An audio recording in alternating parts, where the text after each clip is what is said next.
Hi mga say, agsay, at sa ama life na nakabongay tapot sa glugkoy na 3 times na logan lalapet na ma-expire ang mattress say. For today's video mga say, agsay, tarang tapeta, it's time to pamutos na school supply para po imamigay ko sa mga bata na nag-flores si Mayo. Ang anak ko palang binalot ito para po ito sa Langgoni City. Mayroon ako ditong listahan ng mga bata.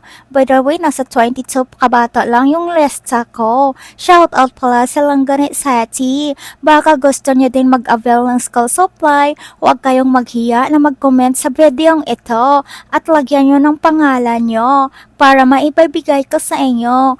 By the way, early ko pala itong ibibigay doon sa inyo dahil I'm so busy na bago mag-end ang buwan na ito. And syempre, napaka-basic kasi ng enday nyo, kaya maaga akong namutos. Shout out pala sa aking mga helpers na tumalang sa akin, lalo na ditong kaharap ko na si Alea at sa mga sister at brothers ko. At dito talaga ako natawa kay Alea. Syempre, mayroon pala siyang kapangalan sa Langgoni City. May Alea pala sa Langgoni at grade 1 siya. At dito siya nagtaka bakit yung pangalan niya napunta na sa Langgoni at nag-iba na yung grado niya. Tawang-tawa talaga ako sa bata nito. Wala talaga ito buot. By the way, pagkatapos ko ng maripak yung taga Langgoni City, isusunod ko na yung Bulata City, yung sa Poroctres.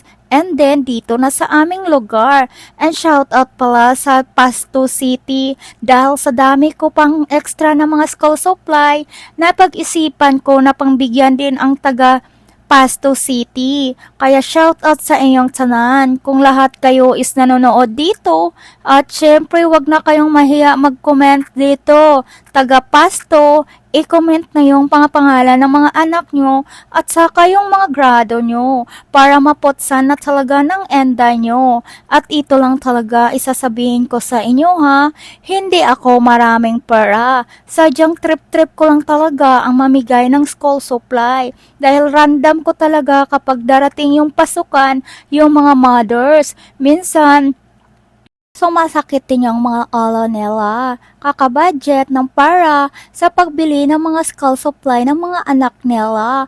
Lalo na ngayon parating ang pasukan, mas lalo talagang mamahal yung mga notebook.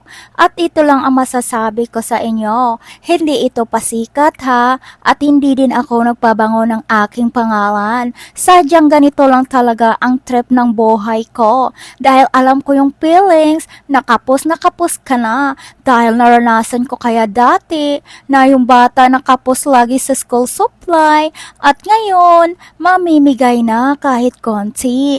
Alam nyo ba kung bakit nakapokus ako sa mga bata at sobrang attached ako sa kanila? Kasi maliit lang talaga yung kaligayahan ng mga bata.